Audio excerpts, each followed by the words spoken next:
Hi, everyone. Hey, let's do a little more organic chemistry. Hey, we're still working on electrophilic aromatic substitution. But now let's consider those reactions that have two or more groups on the benzene ring. Yeah, we're talking about multiple directing groups. So let's go to our key concepts. We're still on Unit 1, Part 3. Lots of videos on this section. Yeah, it's a loaded page of notes here. Okay, quick review. Unit 1, Part 3 starts off by describing electrophilic aromatic substitution reactions. There are 8 of them. The 2 most common and the most powerful are the Friedel-Crafts reactions. These reactions put carbon onto a benzene ring. They're not perfect, though. They got plenty of limitations or shortcomings. In a previous video, we went over these limitations.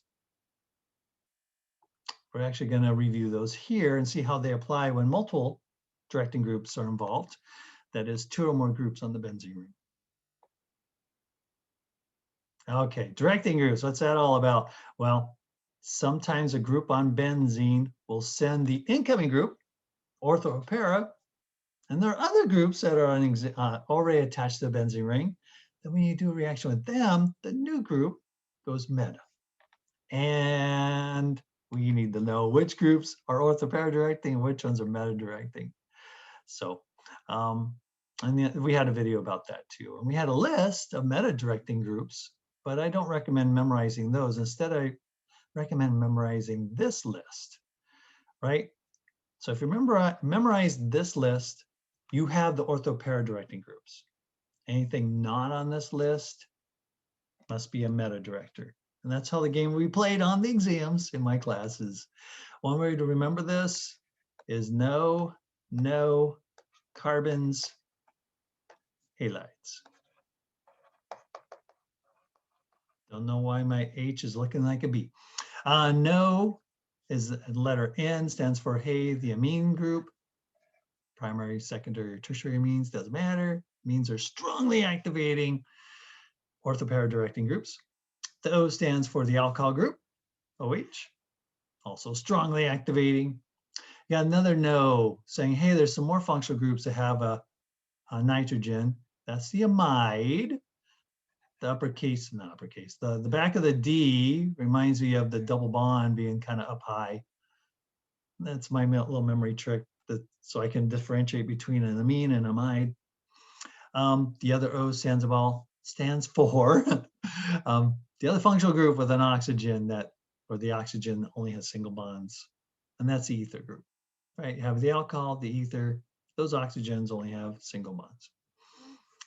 And then our weak activating groups are carbons, and carbon comes in 2 forms essentially in these reactions. Alkyl groups, there's an example of a methyl, but it could be ethyl, isopropyl. A cyclohexane ring attached to benzene, that cyclohexane ring is just an alkyl group, a weak activating group. And you can have other benzene rings. So one benzene ring will weakly activate the other one, and it's reciprocal. The bottom benzene ring will then weakly activate the top one. And so you can get reactions in this molecule at either ring.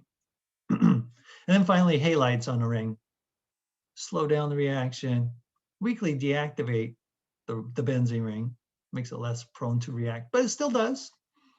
And the incoming group, whatever the reagents are to dictate what goes to the ring, they're going to go ortho and para, because halides are OrthoPara directing groups. Okay, you know all that, or at least you've seen the videos on that. All right, so where are we going from there? Multiple directing groups. We went over in a previous video what happens if one group is on the ring, and we just reviewed that. Sometimes groups are OrthoPara directing. You have to draw both products, ortho and the para, and sometimes they're meta directing. All right, let's complete the whole thing by talking about, well, what if there's more than one group? If there's 2 groups on the ring, or 3 or 4, I guess if there's 5 groups on benzene has 6 carbons, and if there's already 5 groups, then it really doesn't matter. The new group has to go to the 6th place. But what happens if there's 2, 3, or 4 groups on benzene. Where does the incoming group go? Okay, studying lots of these reactions, we came up with a common pattern. This works pretty well in predicting what nature is going to do. Turns out electronic effects are the most influential at determining the products. That is, electronically, who is most activating? That group wins. That group decides.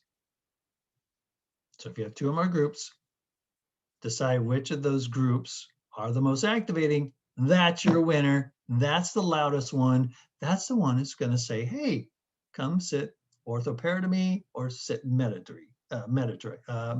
me.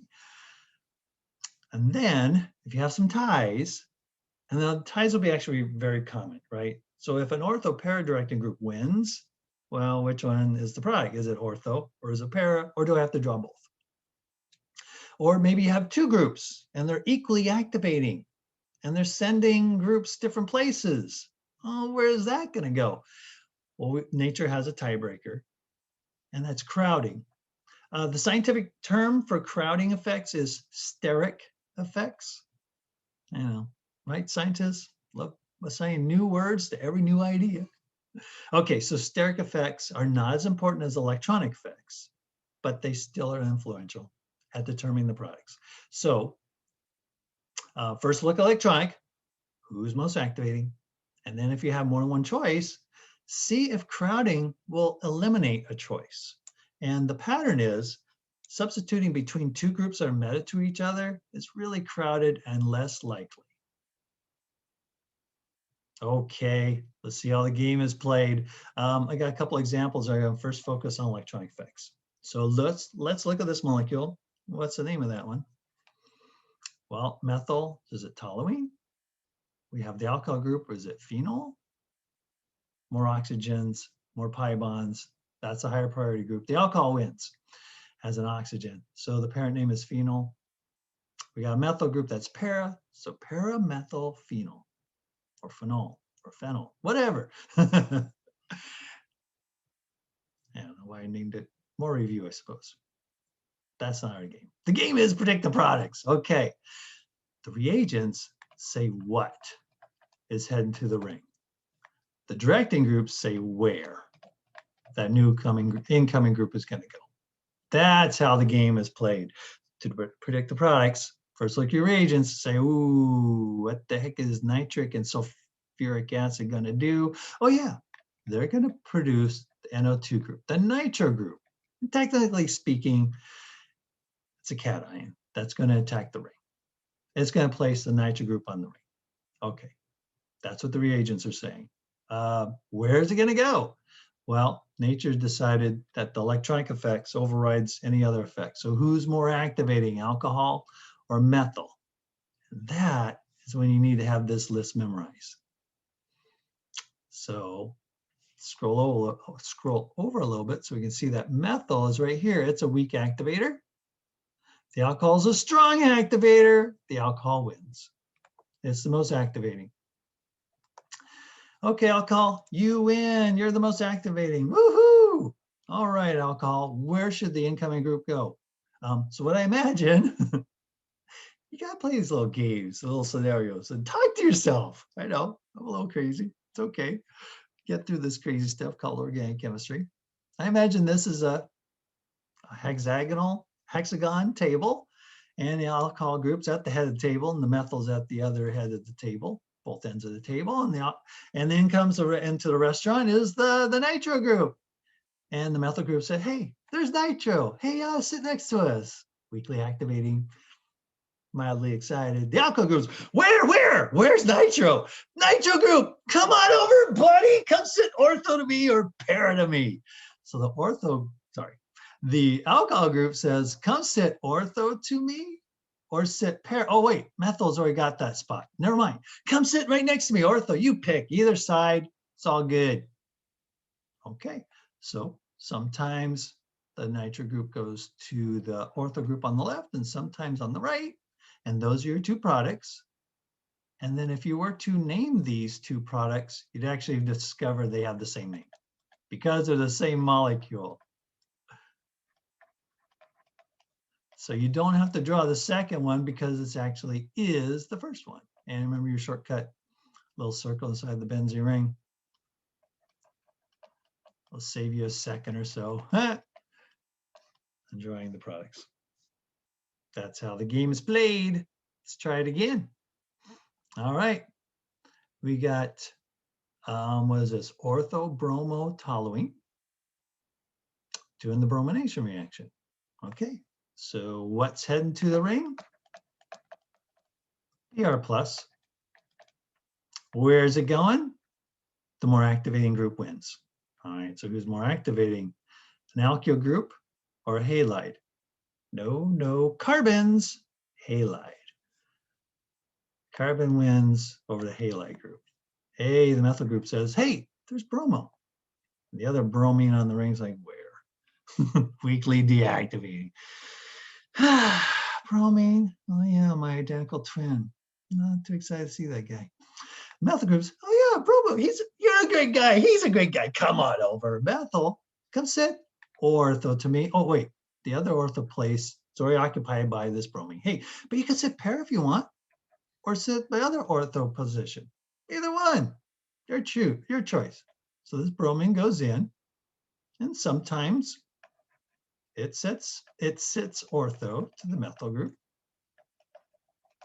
So sometimes incoming bromine goes there, and sometimes it goes para. And to get full credit on the exam, you need to draw both. Cool. All right, that's electronic fix. What happens if you have to deal with steric effects? Okay, we didn't down here. So after we review steric effects, you can rewind the video and see that the steric effects does not play a role in these two reactions. Let's look at steric effects. Okay, new game. What's heading to the ring? Well, we got a new reagent. Nitric acid, sulfuric acid, sending the nitro group to the benzene ring. Nitro, go sit at the table. Where? That's determined by the groups already sitting at the table. Who's the louder one? Who's the more activating one? Well, up here, we got an ether. So we'll cheat a little bit, which you can't do on exam. And you can find the ether group down here. It's an activating group. What's this nitrogen with a couple of squiggles off of it? Oh, 2 ethyl groups. Actually, that's drawn right here. There it is right there. It's in a different shape. You could do conformational analysis on this and decide which of these 2 shapes is more stable, less crowded. You don't have to do that. But anyways, you know about that from last semester. Anyways, it's important to recognize that they are in fact the same groups. An amine with 2 ethyl groups attached to benzene. Anyways, it's an amine. That's the most important feature, which is more activating than an ether. Hey, amine wins. This one wins.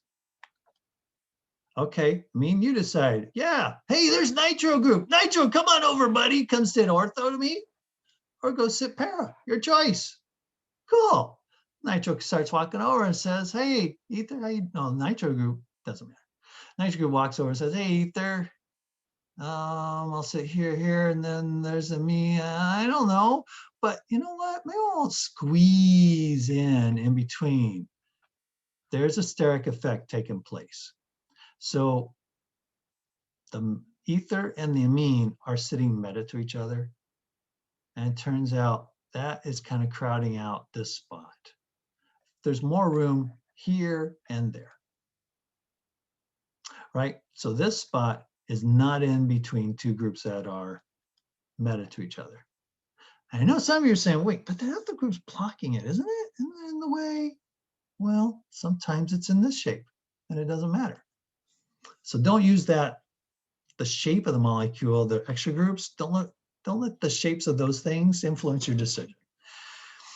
Nature's already got a rule here, or at least we think this is the rule, that when there's 2 groups that are meta to each other, that's the crowding effect. So positioning these 2 groups meta says, you know what, of the 3 spots, the tiebreaker, it's probably not going to go here. It's going to go to the other 2. And so that's what you need to draw on the exam. And when you're drawing things, you decide how you want to draw them. So if you don't want to squiggle this ethyl group down, you don't have to. If you don't want to draw that line because it looks weird, you can write in the methyl group. They're the same. A good strategy on exams is if you recognize it to be an electrophilic aromatic substitution reaction, just copy the starting materials and then substitute a hydrogen out for the group. So I'm just copying the starting material. So I just copied it over. And now I've decided, right? We've decided together. The reagent said nitro group's heading to the table. The amine was the most activating over the ether. So the amine wins. It says, hey, go ortho to me or para. But between those three sites, the top ortho position is crowded in between two meta groups, two groups that are meta to each other. So it doesn't want to go here. It can go here. What's going to go there?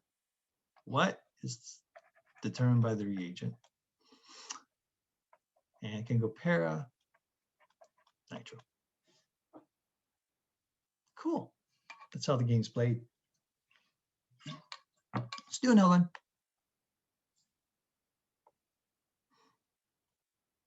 I wanted a little bit of relevance here. So at the top left of your screen is Tylenol. We have the chemical formula for Tylenol. Its common name, acetaminophen. It's got an amide and an alcohol group attached to benzene. So that's the active ingredient of Tylenol. Let's look at its isomer. This one is para.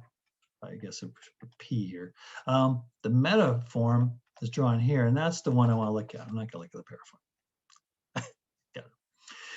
Want this one because I want my tiebreaker to play a role here. Okay, new game. What's heading to the ring? These reagents are producing bromine. Where is it going? Well, got the amide group and got an alcohol group. No, let's not look at previous things. It's a new game. So amide versus the alcohol. No carbons halides. Ooh, a little trickier. No, it's talking about N's with H's and O's with H's. N means the amine, and the O stands for the alcohol. The second no carbons halides. Second N is amide, the second O is an ether. The amide group is just activating. The alcohol group is strongly activating. This one wins. And the alcohol group says, hey, bromine buddy, come sit next ortho to me. Or go sit para to me. Cool. And the bromine starts heading over and says, where do I want to sit? Well, you know what? It'd be kind of, it's kind of crowded. It's sitting meta in between. Sorry, not meta. It's kind of crowded, sitting in between the two groups that are meta to each other. So let's not go there. Bromine, you're going to decide to go over here. That's what we observe in the laboratory. So to draw the products, we copy these molecules, the starting molecule. Whoops, not there. That's acetaminophen. We were looking at the meta-isomer.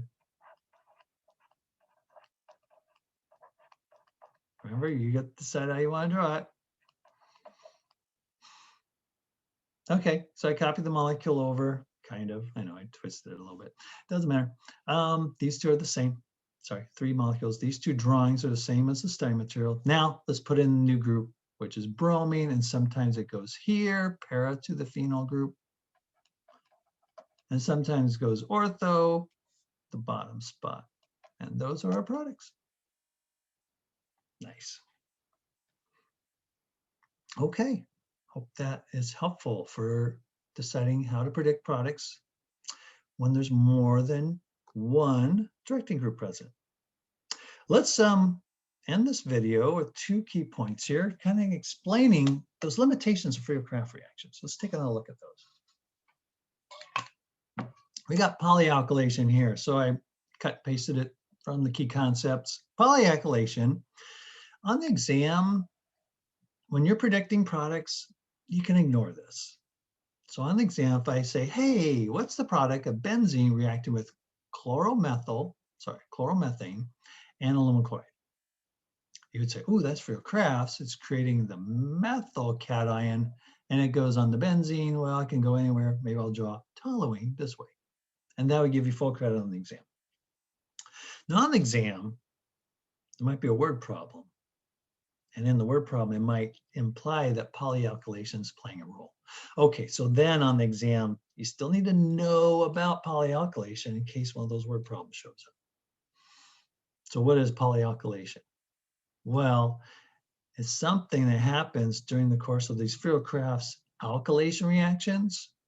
So if you're adding alkyl groups, that sometimes you can get more than one product. You have more than one group adding to the ring, more than one alkyl group. So the way it works is, hey, chloromethane and aluminum chloride produce the methyl cation. And at the start of the reaction, there's only benzene present. So some of the methyl cations attack the benzene, make toluene.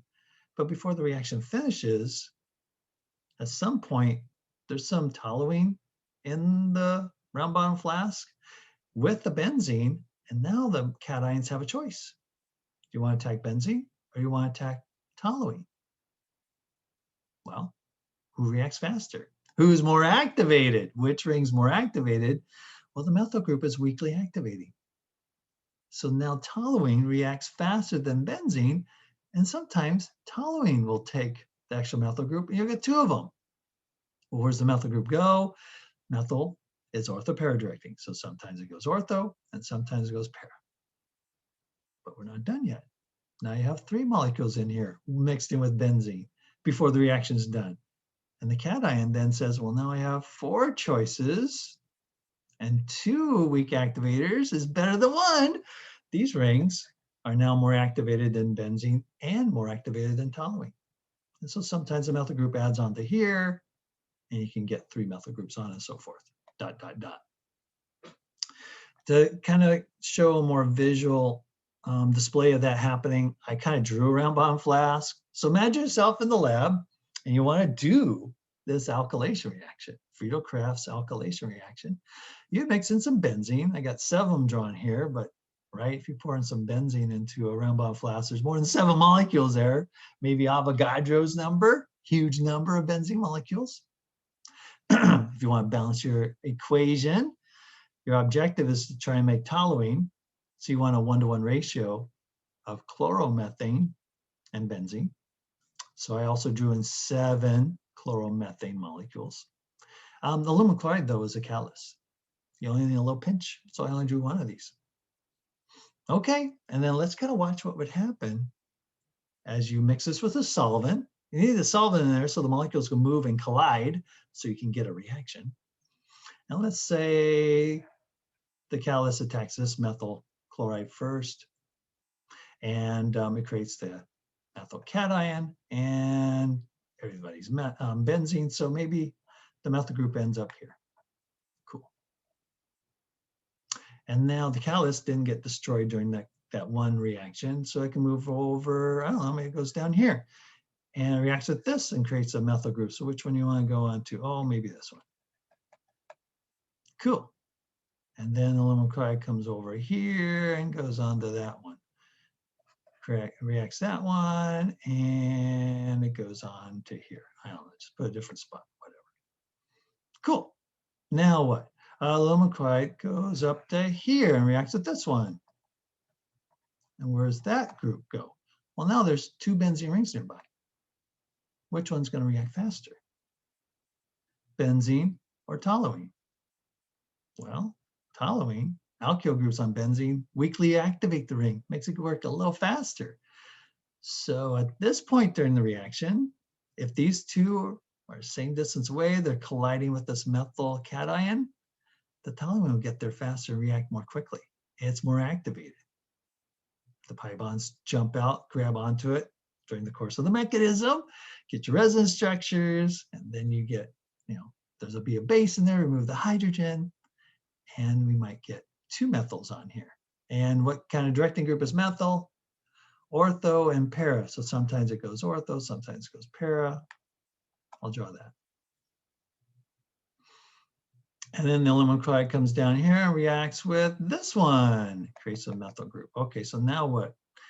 Now there's both methyl here. They're tied. So I don't know, maybe it goes over to here. Whoops, CH3. And the aluminum chloride goes up to this one. And then I guess nearby they're benzene, but this one's not too far away. And it's more activated. So maybe the methyl group will attack this one and go OrthoPara to each one. Well, now we got a whole bunch of ties, right? This top methyl group says go ortho here or here. This one's tied, same level of activation. Says go ortho to me. Don't go para because someone's already sitting there. So I don't know. Methyl there. Okay, we're not even done yet. We'll try can bounce over here and do the reaction again.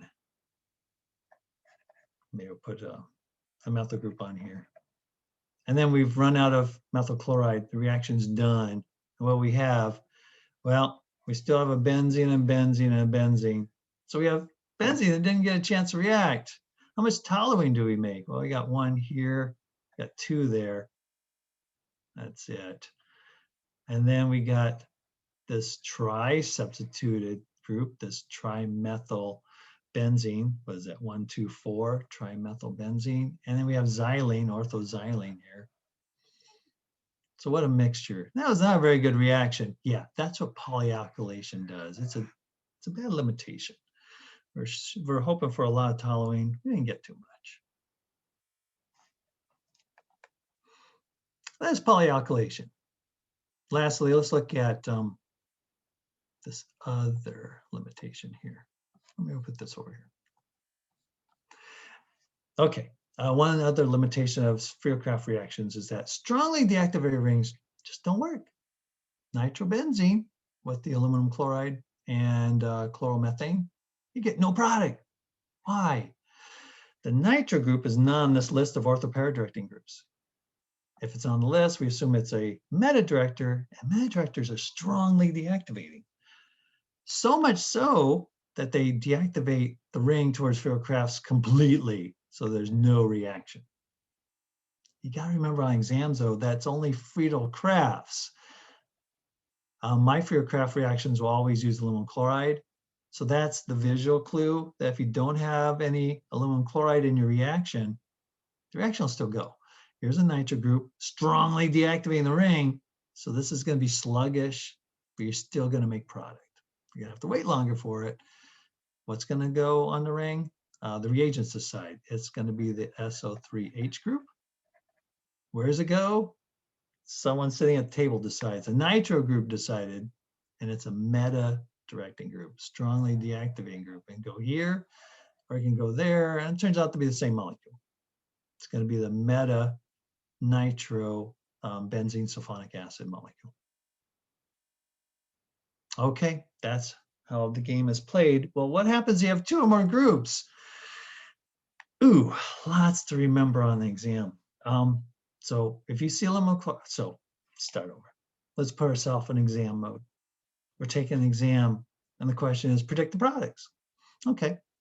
I got this molecule, which is para-nitrotoluene, reacting with chloromethane and aluminum chloride. Ooh, aluminum chloride, that's a Friedel-Krafft reaction. Okay, I got two more groups. So the game is the reagents say what, the groups on the ring say where. Oh wait, am I forgetting something? Yes. When we said Fourier-Krafts, we first have to consider those limitations. Ah, there's a nitro group on this ring. Wait, I kind of remember nitro. That's a strong deactivator, so maybe this shuts down the whole reaction. Yeah, but the rule's not metadirectors shut down Fourier-Krafts. That's not the rule. Metadirectors shut down. No, the rule is strongly deactivated rings don't work. So is this ring strongly deactivated? Nitro says yes, but methyl says no. The methyl group's trying to activate it. The nitro group's trying to strongly deactivate it. So what's the net result? It's not strongly deactivated. The methyl group's kind of nullifying its power. I would argue it's probably like weakly. deactivated. Right? Nitro by itself would strongly deactivate the ring, but the methyl group's trying to weakly activate it, and together they kind of add up to the net effect of weakly deactivated. So can a Friedel-Crafts reaction work here? Yeah, it can, because the ring's not strongly deactivated overall. Okay, so when you see a Friedel-Crafts reaction, you're first going to have to ask the yes or no question. Does it work? Is the ring strongly deactivated? And here it's not strongly deactivated. So yeah, it works. So continue on with the game. The reagents say what? What goes on the ring? Well, this Friedel-Crafts reaction says methyl. The directing groups say where. All right, where? Who's the loudest? The nitro group is a strong deactivator. He's in a foul mood, just sitting there. Maybe he's pouting at the table, not looking around, see who's walking into the restaurant. Methyl's kind of jovial. It's like, Nitro's not really very talkative today. Hey, there's a methyl group across the room. Hey, buddy, come over here. Come sit. Ortho to myself, right? Methyl groups are OrthoPara directing. Or sit para. Oh, wait, the nitro group's always saying that. Don't. Yeah, nitro group, just let him be. He's cool. Go sit ortho to me. So it turns out they can go the other place. Those are your products. And you'd have to draw both products. Except in this case, once you put on a methyl group, you realize if you had to name it, it's not toluene. You have to pick one of these methyls to be carbon 1. The other methyl would be 2. Let's see. This would be 1, 2, 3, 4. This is alphabetical order. Methyl before nitro. So this is 1,2-dimethyl nitrobenzene. What's the name of this molecule? Copy my starting materials. Methyl group, incoming methyl. Sometimes go ortho up here. Let's name it 1, 2, 3, 4. Hey, this is also 1,2-dimethyl 4-nitrobenzene. You don't have to draw the same molecule twice. So you only have to draw the first one or the last one. Only same molecule. This is a very good reaction. It's going to have a high yield of a single product. Nice. New problem. Hey, does this reaction work? Well, nitro is a strong deactivator. What's a sulfonic acid group? Is it on the list? No carbons, halides. Where's sulfur? Not here. It's a metadirector. More importantly, it's strongly deactivating. Oh my goodness, we have 2 strongly deactivating groups. Strongly deactivated rings don't work. Yeah, if nitro by itself could shut down Friedel-Crafts, 2 deactivating groups is going to totally shut this down. Yeah, this is NR, no reaction. All right, let's go down here. Oh, we got 2 deactivating groups. Isn't it going to shut down again? That's not the rule. It's not how many metadirectors you have. That's not the rule. It's, is the ring strongly deactivated? Okay, well, we got nitro. We got the sulfonic acid group. We got 2 strong deactivators, and it ain't looking too good. But the third group is an ether. That's activating. Activating. Maybe it can knock out one of the deactivators, kind of cancel it out. These 2 groups kind of cancel each other, maybe. But then the other group is going to have full effect and be strongly deactivated. Yeah, I would argue that the ring is strongly activated. It's not going to work. That'd be my argument. That's a little trickier, huh? Let's do this one. Well, we still have the 2 strong deactivators, but now we have the alcohol, which is a strong activator. So I would argue that the strong activator can totally knock out the strong deactivator and still have a little oomph left to kind of weaken the other strong deactivator. And I would say yes to this one. Okay, I see some of you guys squirming. I can feel it. I know I did as a student. And I wish when I was a student, I had some classmates that told me about this cool idea that I get to share with you. We had some people who like to play Dungeons and Dragons, or there's other video games out there where you pick up a magic item and it helps your character be more successful in battle. You get a magic ring that adds a +1 to your strength. You find a magic sword that gives you a +2 on hit, and critical damage, and all that stuff. So some magic items are more potent, more activating than other magic items. Cool. So what these students said, hey, let's assign a plus-minus system to our activating groups here. Benzene is neither activated nor deactivated. It gets a 0. A weak activator is a +1. You have an activated group, it's mildly more reactive, a little bit better at a hit, at a reaction. Activating groups are +2, strong activating are +3. The halides, though, not so helpful. Still can do OrthoPara directing, but it weakens it, slows it down. And then your Metadirectors are your strong deactivating groups. They get a -2 towards doing a successful reaction. Cool. Let's play the game again. All right, starting at the top, we have nitro versus methyl. Will this do Friedel crafts? It won't if it's strong deactivated. It will if it's not strongly deactivated. What does that mean? Well, to be strongly activated, you need a score of -2 or lower, right? That's how the point system's applied here. If the ring is net weakly deactivated, it's equal to a -1. So you need to be -2 to be strongly deactivated. And maybe you can go lower than -2. And it's like, yikes, super deactivated. It's totally not going to work. So play the game. Will this work? Nitro, you're a -2. You're a meta-directing, strongly deactivating group. Methyl, as alkyl group, you're a +1. So what's the net score? It's 1 - 2. That's a -1. What's a -2 on your scale? A -1 on your scale? It's equivalent to a weakly deactivated group. And that's what we assumed, at least I did. I said, yeah, the methyl group kind of weakens the deactivating power here, and the net outcome's weakly deactivating. But the number system got you that answer faster. Okay, how about this one? We said it didn't work before. How come? Well, the new way is nitro is a Metadirector, a -2 score to hit. Sulfonic acid group is also Metadirecting group. Net score is a -4. Yikes. And the rule is now, if you're -2 or lower, it's too deactivated. It won't work. Yeah, -4 is way too deactivated. Cool. So hey, nitro. Hey, benzene sulfonic acid. You guys are -2. Ether, where are you? You're a +2. So what's our net score? It's 2 - 2 is 0, minus a 2. Ooh, the net score is a -2. That's equivalent to being strongly deactivated. This molecule is just as sluggish as nitrobenzene. The net outcome here is a -2.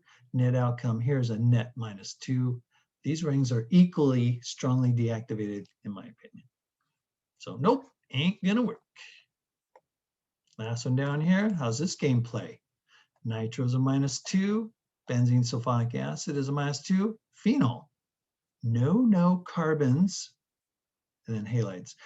No carbons, then benzene's a 0. Carbons is a +1. The no is a +2, and the first no is a +3.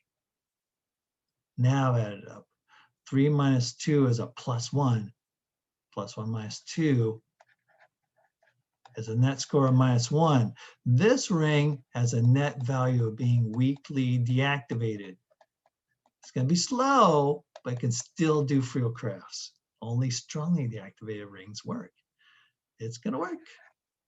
Cool. So now we can predict products. So new game. Reagents say what? These reagents say methyl. Directing groups say where? Who's the loudest? Who's the most activated? The +3 group is the alcohol group.